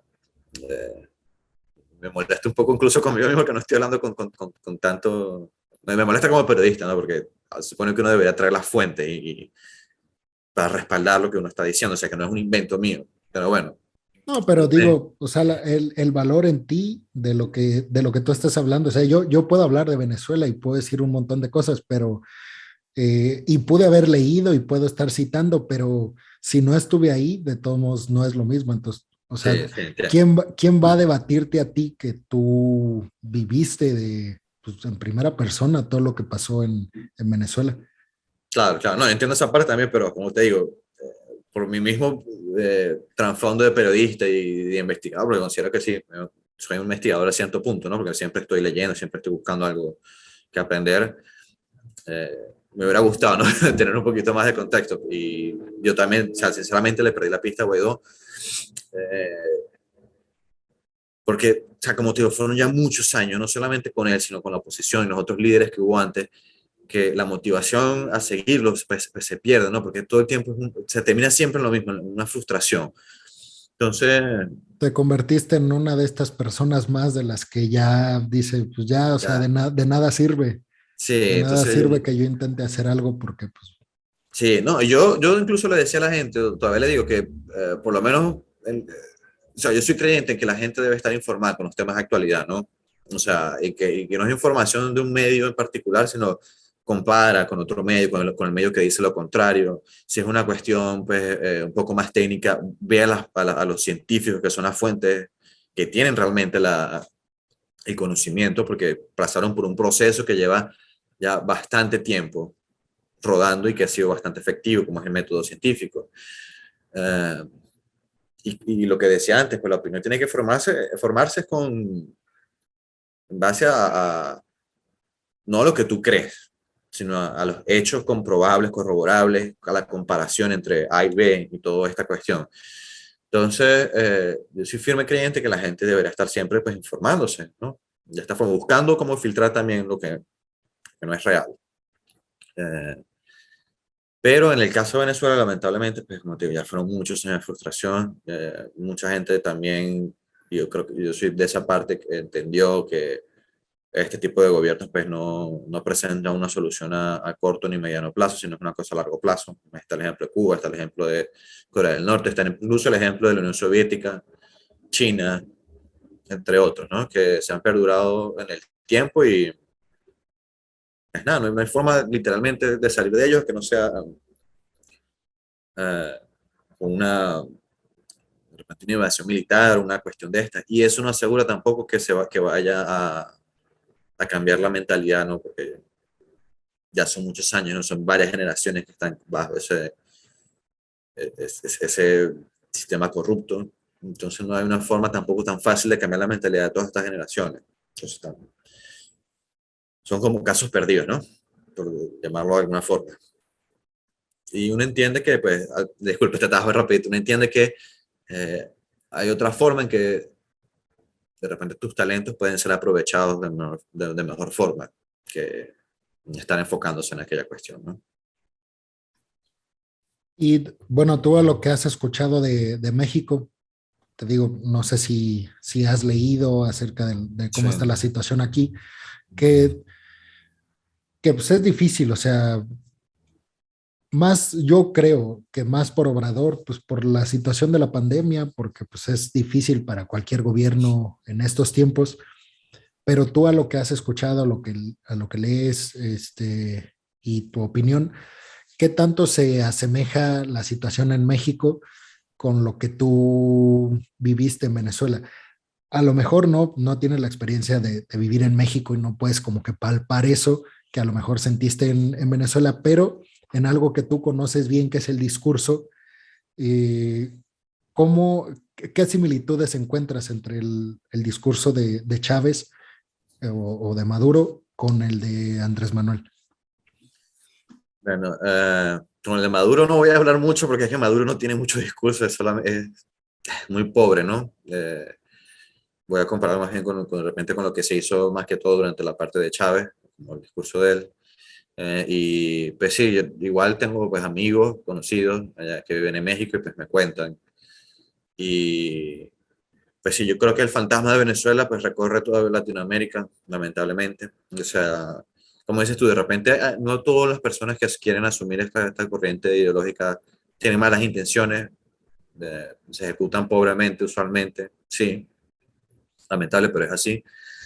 Eh, yo por lo menos igual veo las similitudes con relación al discurso populista y pues, hay ciertas acciones que yo he visto también por ahí que se asemejan bastante a acciones o medidas que se tomaron en Venezuela y que eventualmente pues llevaron a esta crisis que está pasando el país.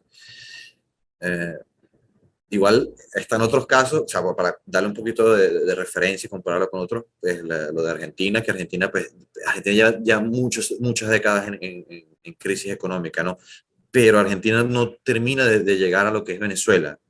Y entonces ahí yo quería comparar como que si yo entiendo que el caso de Venezuela es un caso muy emblemático para nosotros en esta generación de latinoamericanos y que alrededor pues, de todos nuestros países está ese fantasma de que nadie quiere convertirse en Venezuela y muchos eh, políticos o partidos o lo que sea, pues un grupo que no está de acuerdo con las ideologías de este otro grupo, pues tiende a usarnos como ejemplo. Y, pero de nuevo, la situación no es tan fácil, no es tan fácil como decir que elegimos a AMLO y vamos a hacer Venezuela, no es tan fácil como decir que elegimos a Kirchner o a Ernesto Fernández y vamos a hacer Venezuela, porque cada país tiene su realidad, su O cultura. ahora Boric en Chile, ¿no? Ajá, exacto, ahora Boris en Chile. Y no es, porque al final la política, la cultura, la sociedad son materias que se estudian bajo la lupa de las ciencias sociales que no son exactas tampoco. Entonces es muy aventurado decir que ustedes eligieron un gobierno de corte socialista, van a ser como Venezuela. No tiene por qué ser así. Eh, a mí personalmente no me gusta mucho, pero entiendo la necesidad de las personas, de los ciudadanos también, de querer un cambio, porque tampoco considero que es sano para ningún país que un partido se perpetúe en el poder por tanto tiempo. O sea, yo creo en ese cambio de poder, porque así es que mantienes a esa clase de políticos a raya para que no se corrompa, ¿no? Al final. Eh, yo personalmente no creo en el libre mercado, pero por eso no quiere decir tampoco que no pueda haber ayudas de cierta forma para educación, porque creo que todos deberemos tener acceso a la educación, a la salud y a la vivienda. Estos son los derechos fundamentales, creo yo, de cualquier ciudadano. Y no creo que haya que tenga que haber un choque entre una ideología del libre mercado con esa base, ¿no? En ese sentido, pues también quiero dejar claro, yo no soy partidario de la regulación así tan fuerte de las economías, porque al final eso pues, genera un Las, efecto las asfixia, inverso, ¿no? nos asfixia. No son, tampoco es que restringir la economía sea una cosa exclusiva del socialismo, ¿no? También hay países del primer mundo que han tomado en ciertos momentos específicos medidas proteccionistas con su economía y al final no resultan, ¿no? No resultan del todo bien, porque o sea, la base de la economía que es una transacción, ¿no? De bienes y servicios. Y si yo como proveedor de ese bien o servicio voy a restringir mi clientela, voy a ganar menos. Y por lo tanto, quien estoy soportando yo va a ganar menos también, ¿no? Entonces, para mí, como en sí no tiene sentido esa cuestión del proteccionismo. No hace mucho sentido, ¿no? Desde mi punto de vista. Eh, llámese de cualquier ideología, de cualquier corte, ¿no? No soy muy afín pues, de esos métodos, de esas prácticas. Pero sí, no necesariamente México quiere decir que se va a volver en Venezuela porque eligieron a AMLO. No quiere. Hay similitudes en el discurso, sí. Hay similitudes en acciones, sí. Pero ustedes igual todavía tienen un sistema. O sea, él está muy reciente, ¿no? Y si las personas consideran que él no se desempeña bien y van y votan, hay chance pues de que lo cambien y ya pues sigue el baile, como quien dice. No tiene por qué ser una cosa que se perpetúe en el tiempo tampoco. No son las mismas realidades. Y pues sí, o sea, y además, bueno, yo cuando dicen eso de que nos vamos a convertir en Venezuela, pues yo sí creo que es algo imposible por la cercanía que tenemos con Estados Unidos, o sea, en cercanía en que estamos al lado en cuanto a territorio, pero, o sea, de los 6 ingresos que tiene México, 4 o 5 provienen de Estados Unidos, la industria automotriz, las remesas, el turismo, el, el, el negocio de las drogas, todo eso, o sea, nuestro ingreso proviene de ellos. Entonces, como que pelearnos con Estados Unidos, te digo, o sea, Andrés Manuel podrá hacer lo que quieras, pero no es bruto para pelearse con Estados Unidos sabiendo pues que dependemos totalmente de la economía estadounidense. Entonces sí, yo también creo lo mismo, o sea, Ah, pero como hay que, una cosa social, disculpa que te estás, no, dale, dale, dale. porque dijiste una frase muy buena que también nosotros usábamos anteriormente. Porque, o sea, yo lo que intento de dar es sí, un discurso esperanzador, porque, o sea, dentro de todo, pues tiendo a ser un poco más positivo, ¿no? Para poder llevar las cuestiones. Una cosa que yo creo que los venezolanos tenemos porque la mayoría nos tocó vivir situaciones tan adversas que la única forma de poder llevarlo y no volverse loco era buscar una excusa para sentirse bien, ¿no? Entonces, yo dentro de mí aún conservo eso. Ahora, nosotros decíamos también, nosotros no vamos a ser Cuba. Y de hecho, bueno, lo que te comentaba, Venezuela por más que Chávez decía que el imperialismo norteamericano y toda aquella cuestión, le seguían comprando petróleo y era Estados Unidos quien soportaba la economía venezolana en gran medida en aquellos años, ¿no? Igual las drogas, como dices tú, Estados Unidos es el que más consume y las drogas salen pues de nuestros países, llámese Colombia, llámese México, llámese Venezuela. Y por más que haya sanciones, más que lo que sea, igualito, siguen estando como en esas charlas, ¿no? Entonces, sí hay que como entender nuestro deber como ciudadanos de ir a votar, nuestro deber como ciudadanos de estar informados, de saber qué está pasando, qué se está haciendo, por qué están haciendo eso, cómo lo podemos comparar con otros países, qué es lo que están haciendo ellos bien, qué es lo que estamos haciendo mal nosotros en comparación a eso, ¿no? Y formarse pues, esta opinión para no dejarse eh, dejar que estos políticos pues tomen el control de todo esto, porque ahí sí eventualmente puede ser que pase lo que pasa en Venezuela. Te repito, nosotros éramos los primeros que decíamos, Venezuela no es una isla, como en Cuba, que no nos pueden tener presos. ¿Qué hicieron? No nos daban pasaporte. Para sacar un pasaporte tienes que tener dólares, literalmente, y eran unos, para dar un contexto, el salario mínimo de un venezolano, vamos a decir que eran $10.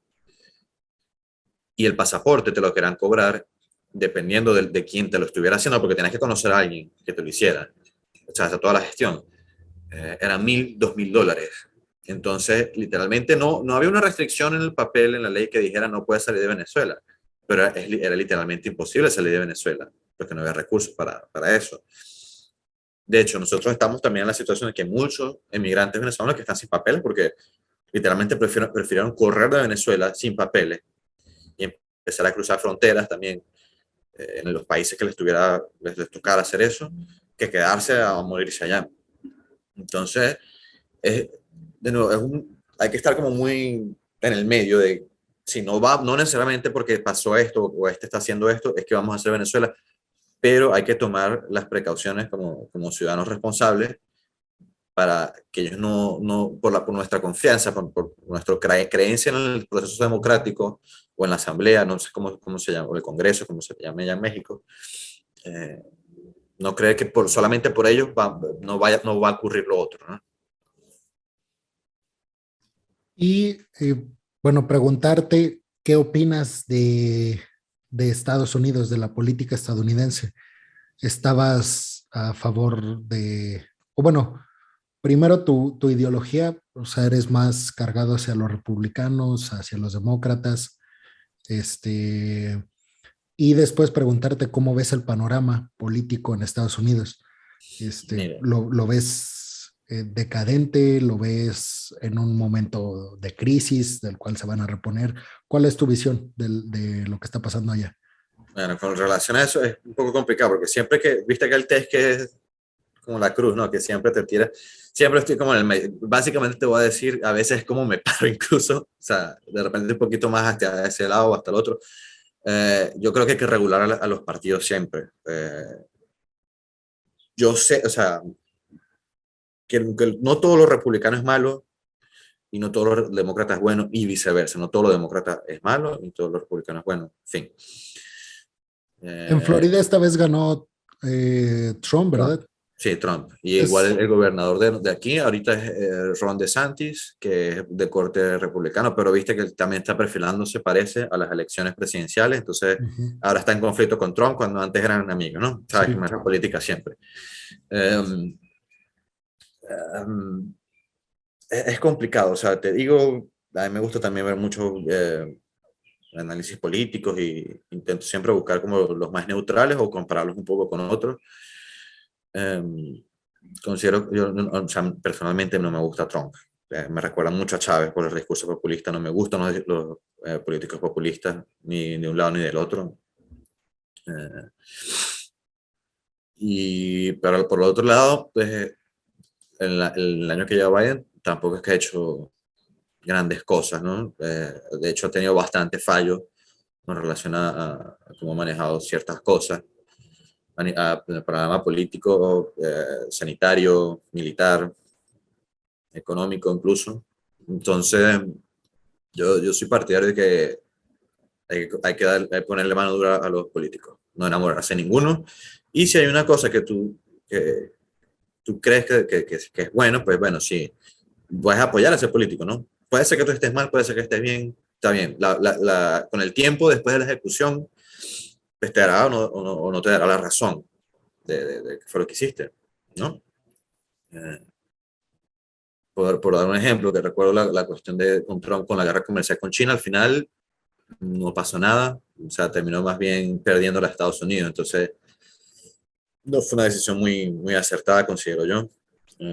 Y no lo digo yo, o sea, porque, no sé, después de ver los análisis, como te digo, con los números, con las estadísticas, qué fue lo que pasó, cuánto se perdió, cuánto se ganó, cuáles fueron los conflictos, dónde fueron las pautas, entonces entiendo un poco que no hubo gran avance con esa cuestión. Eh, Así como en otros temas, como por ejemplo el cambio climático, sí hubo mucho más trabajo aquí en Estados Unidos, pero a costa de quemar más carbón, o sea, reapertura de otras empresas, y al final, pues, hay dos opciones con relación a eso, creo yo. Bueno, son varias, pero, o sea, si el cambio climático no es cierto, como algunas personas plantean, igual cuando lleguemos a cierto punto no vamos a tener combustibles fósiles. O sea, que tenemos que pasarnos a una energía renovable, limpia, etcétera, lo antes posible. Ahora, si es cierto y nos pasamos, pues ya estamos solucionando también este otro problema y no tenemos dos problemas en el futuro. Entonces, tanto a nivel económico como a nivel social o toda esta cuestión, es una cosa que hay que hacer, hay que trabajar desde ya. Tú decides si vas a tener un problema o dos problemas en el futuro. Entonces, estas políticas no me parecieron tampoco muy acertadas con relación a quemar tanto carbón, ¿no? Recientemente, hablando de lo de Trump. Eh, Igual tampoco Biden es que lo ha sabido hacer muy bien con la parte económica, ¿no? Eh, También hay una inflación que está llegando aquí muy alto y pues, los bonos, todas estas ayudas con relación a estos bonos del COVID, como le dicen, pues también están ahí, están aumentando la deuda, el gasto público del gobierno. O sea, no hay cómo soportar esta situación por siempre. ¿No? Hay que tomar medidas que no son populares, lamentablemente, para poder ajustarse a estos cambios. Pero claro, ellos están pensando más en su costo político que en lo que hay que hacer muchas veces. Sí, yo también, o sea, no, yo no me, a mí no me gusta como colocarme en izquierda o derecha o con republicanos demócratas o Morena PRI, no sé, como que no me gustan estas etiquetas porque pues el político, uno, es humano y dos, o sea, las decisiones no dependen completamente de él ni de su partido, o sea, Sí, sí. entonces como que si tú eres fanático de un bando o de un color o de un político, pues vas a salir perdiendo porque eventualmente se va a equivocar. Entonces, yo sí creo que lo peor que podemos hacer es ver un político como un ídolo, porque finalmente está ahí, porque nosotros lo elegimos, porque lo tenemos trabajando para nosotros, para estar, para que los Eso. ciudadanos que lo elegimos estemos mejores con ese representante que nosotros elegimos que nos representara. Este, Sin embargo, sí creo que estamos como en un, estamos como en un momento de transición muy importante. Yo sí creo que, o sea, los demócratas en Estados Unidos están liquidados, al menos para las elecciones que van a haber ahora para la Cámara. Yo sí Ujú. creo que no, o sea, no hay ni por dónde pueda ganar espacios los demócratas y eso creo que le va a terminar perjudicando a Estados Unidos, no porque los, Demócratas sean mejores. ajá, no por eso, sino porque ahora todo lo que quiera Biden, así sea bueno para el país y para el mundo, pues se lo van a frenar todo. Sí, de por sí ahora yo sé que, eh, o sea, muchos demócratas no quieren a Biden y le están frenando muchas iniciativas en la Cámara. Entonces, a mí que yo antes no lo veía en Estados Unidos, o sea, antes de, pues de lo poco pues que llevo leyendo, pero digo, en lo que tú lees de historia, yo no había visto en Estados Unidos como esta división que ahorita veo. O sea, tú veías, o sea, sabías que demócratas y republicanos eran antagonistas, o sea, no se podían ver, pero al final de cuentas sabías que los dos con su visión distinta, pero siempre iban como encaminado hacia los intereses de Estados Unidos. Sí, Y sí. ahora ya se empieza a ver en Estados Unidos esta crisis que viven todos los países en el mundo, de Sí. que está un representante en el cargo y dice, vamos a ir a la izquierda, vamos a ir y vamos a hacer así las cosas. Y se termina el mandato y llega el representante del otro partido y dice, no, todo lo que hizo el otro está mal, nos vamos a ir hacia el otro lado.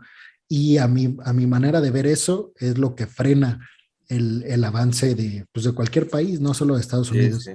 Sí, sí, como dices tú, la radicalización en Estados Unidos se ha marcado mucho más en los últimos años. Ya era un proceso que venía supuestamente como desde los 80 más o menos, y que se venía como acentuando, ¿no? Pero claro, se disparó ya, pues, también gracias a toda la cuestión, todo el discurso de odio que se ve en las redes sociales, que literalmente las redes sociales hoy en día es literalmente eso, no solo discurso de odio. No hay como hechos casi, no, son difíciles de encontrar hechos o opiniones bien fundamentadas, más que todo él es mi enemigo, ¿no? Así es como se está manejando mucho de la política. Yo también considero es lamentable, la verdad, porque eh, es una cosa, como dices tú, que perjudica al final es a la población, todos estos extremos. Eh, Hay gente que se aventura a decir pues, que ya el colapso pues, de Estados Unidos como potencia y todo lo demás, pues que está cerca. Yo no diría que está tan cerca todavía porque, o sea, no es una cosa que se rompa de un día para otro, ¿no? Roma duró bastante en decadencia antes de colapsar. Una cosa que eventualmente sí va a pasar, siempre pasa en cualquier país, ¿no? Y aquí como que otro país o otro grupo va a asumir el rol eh, ese rol de pertenencia, de, no sé, los valores que siempre han estado ahí, porque al fin, de nuestra sociedad occidental, diría yo. Porque los valores, yo considero que los valores que tenemos hoy como sociedad occidental son una cosa que viene ya desde Roma. O sea, no es una cosa que solamente como dicho por otras personas, ¿no? Eh, pero sí, no creo que sea tan rápido. Ya es lamentable, sí. Y por eso te digo, yo intento mantenerme también como en el medio, ¿no? Se- se- y en la medida de lo posible, pues, si me preguntan a mí, intentar, pues, traer estas opiniones al análisis para que la gente piense. Más allá yo soy muy poco de hablar de política, no me gusta hablar de política porque muchas veces pues, me encuentro con personas que son fanáticas de una ideología u otra. Y a mí siempre me toca jugar como el abogado del diablo, o sea, defender al otro bando, ¿no? Y es una cosa, a mí no me gusta mucho. Pero cuando el debate es más centrado en bueno, vamos a investigar por qué Alejandro está diciendo eso, que hay una curiosidad, si de repente es mucho más beneficioso, ¿no? Eh, Cuando presentas por lo menos a las personas que no creen en el cambio climático, les presentas evidencia científica de todo esto, entonces, mira, no, esto no es como lo dice fulano de tal. Mira, aquí está mi fuente. No, pero es que esta cuestión, ok, dame tu fuente, yo lo leo, no hay problema. Y vamos a comparar, a ver, vamos a hacer un análisis, vamos no a ver quién tiene la razón, porque la gente está muy empeñada en quién tiene la razón, sino, eh, ¿cómo te diría yo? ¿Cuáles son los datos? ¿Cuál es la información, la interpretación real de esta información? Que eso también, claro, dentro del aspecto filosófico es muy ambiguo, ¿no? Pero, o sea, es tan sencillo como decir a veces, ¿no? Si yo tomo una piedra y la lanzo, va a tener una causa y un efecto. Vamos a interpretar qué son estas causas y cuáles son estos efectos para entender qué es lo que está pasando. O sea, ahí sí, la verdad que no vale opinión, son los hechos. Tal. Y bueno, cambiando un poquito de tema, pues me gustaría también platicarte porque ya al final como que nos fuimos y ya no te pregunté, pero ok, llegas a Estados Unidos y cómo consigues estar en Builderall o tuviste otros trabajos, cómo fue ya después como tu adaptación a la vida estadounidense y cómo terminaste en el lugar en el que ahora estás. Pues con relación a Builderall, yo llegué a trabajar en la empresa porque yo soy también artista marcial, practico un arte marcial que se llama Kendo. Kendo, en resumidas palabras, es esgrima tradicional japonesa. O sea, no voy a decir qué es lo que hacían los samuráis, para darle un poquito más de contexto. Y gracias a eso, pues conocí a esta persona que es uno de los inversionistas de la empresa y eventualmente, pues ya cuando tuve en mi permiso de trabajo, mis papeles, todo legal para trabajar. Eh, pues nada, le hice como el comentario que estaba muy feliz porque por fin ya después de no trabajar todo ese tiempo, porque el proceso es bastante demorado, ¿no? Entonces uno siente como que está parasitando, ¿no?, a sus familiares. Con todo y que, bueno, uno ayuda a limpiar la casa y toda esta cuestión, no es lo mismo que tener tu trabajo. Entonces, nada, le hice el comentario como que, sí, estoy muy feliz que por fin tengo ya puedo comenzar a aplicar a buscar un trabajo. Y él me dijo, bueno, nosotros tenemos una empresa pequeña, no sé si quieres venir a trabajar con nosotros. Y yo, sí, bueno, vamos a ver qué es. Y resulta ser que tenía que ver, pues, de cierta forma con la parte de la tecnología, ¿no? Que es lo que yo también hacía en Venezuela. Entonces, fue como anillo al dedo, o sea, me gustó mucho, fue una oportunidad muy grande y pues, he estado trabajando con ellos desde hace 4 años y medio, más o menos, sí. Y pues he visto cómo ha crecido la empresa y cómo ha evolucionado todo, ¿no? Y es una cuestión, pues, bonita, ¿no? También de experimentar. Y ya ahorita, ¿cuáles son como tus planes a futuro? O sea, ¿te ves visualizado ahí en Builderall o tienes algunos proyectos personales además de Builderall? ¿Cuál es tu visión de ti en el futuro? Bueno, realmente sí me gustaría eventualmente, pues, montar como una agencia, ¿no? De diseño, mi esposa es diseñadora gráfica, esta parte de lo construir los sitios web también nos gusta, pues todo lo que tenga que ver como tecnología y todo eso. Y pues igual me queda como un poco la espina de no haber podido desarrollarme tanto como periodista, entonces siento que esa parte de la agencia me va a ayudar porque mi cargo actual como es gerente, me toca hablar mucho.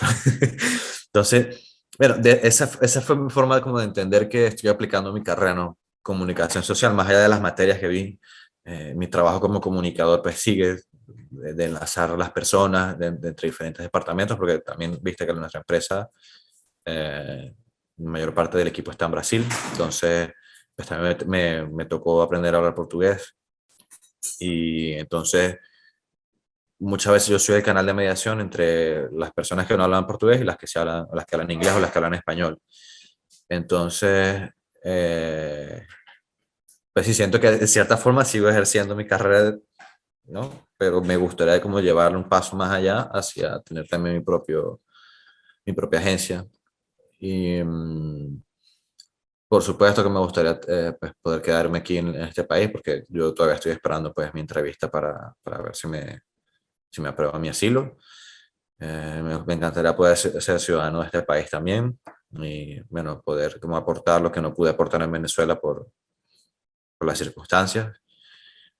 Con eso quiero decir, pues, a nivel de votar y toda esta cuestión, ¿no? Los deberes ciudadanos. Y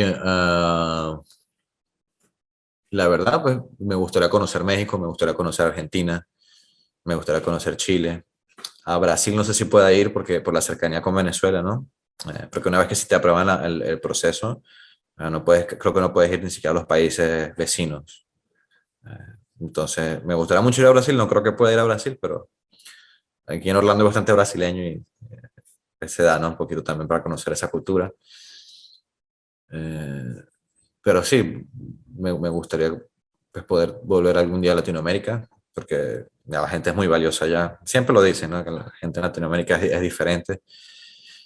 Y te digo, aquí pues, es un poquito complicado hacer amigos también, con todo de que, bueno, yo hablo de esos 3 idiomas, pudiera como tener como conexión, pues la gente aquí está más enfocada a veces en el trabajo, no es tanto en esa alegría que nos caracteriza a veces, ¿no? Pero sí, más o menos son mis planos a mediano, corto y largo plazo, quizás. Ok. Y bueno, te iba a proponer una dinámica, Alejandro, de decirte un concepto, una palabra, y tú me contestas con lo primero que asocies esa palabra o ese concepto. No necesita ser como que un sinónimo, pues. O sea, Claro, la idea es que no tu respuesta pues, sea lo más rápida posible no la pienses, sí, para ajá. que sea como más auténtica a lo que piensas y no como que digas, ay, caray, si digo esto va a estar mal o esto va a estar Sí, bien. sí, conozco ese juego, sí, sí, está bien. Va, va, bueno. La primera palabra es Venezuela. Mujeres bellas y arepa. Hugo Chávez, Ah, malas palabras. Estados Unidos, Siempre. capitalismo, Sí, libre mercado, por supuesto. socialismo, No, no, eh, ni en 100 vidas de nuevo. programas sociales, Sí, Periodismo, Mi sueño frustrado. libertad de expresión, De los derechos básicos de las personas, de todos, de toda persona. ciencia, Otro de los derechos que considero que debe ser básico de todas las personas. cultura, Lo mismo. poder militar. Ahí me voy a extender un poquito, porque la verdad, a mí me encanta todo lo que es militar también. De hecho, yo creo que eso hubiera sido otra de las profesiones que me hubiera gustado tener, pero obviamente no en Venezuela. Entonces, sí, con mucho cuidado, me encanta todo lo militar, me encantan las armas, me encanta todo eso, pero como dicen a veces, y lo voy a poner bien entre comillas, de lo bueno poco. Ah, discursos políticos, Hay que analizar bastante. populismo, Nunca. Ni de derecha, ni de izquierda, ni de arriba, ni de abajo. tú, Ay, no. Siguiente pregunta. es la última. Esa era la última. Ujú. Ah, bueno, yo considero que definirse uno mismo es la tarea más difícil que te vas a encontrar en la vida, creo. Eh, Dentro de mis cosas que me gusta estudiar también está la filosofía, y es uno de los conceptos que siempre se ha intentado definir, y es de repente el de los más, o sea, es el más complejo, probablemente. Permíteme un segundo, que mi celular está sonando mucho. Ya.